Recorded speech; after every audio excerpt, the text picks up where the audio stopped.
هذه التسمية هي أشبه ما يكون بجمع الأضداد.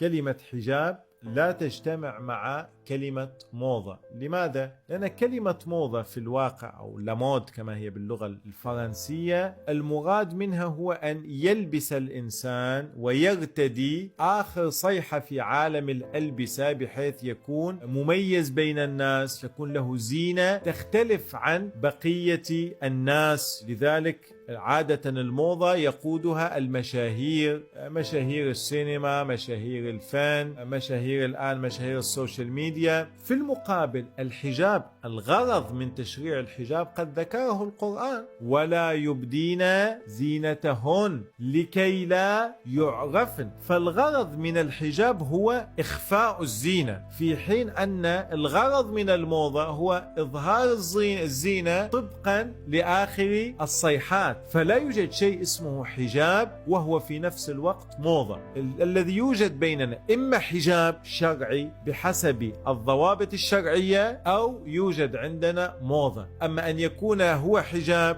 وفي نفس الوقت هو موضة، هذا من قبيل جمع الأضداد.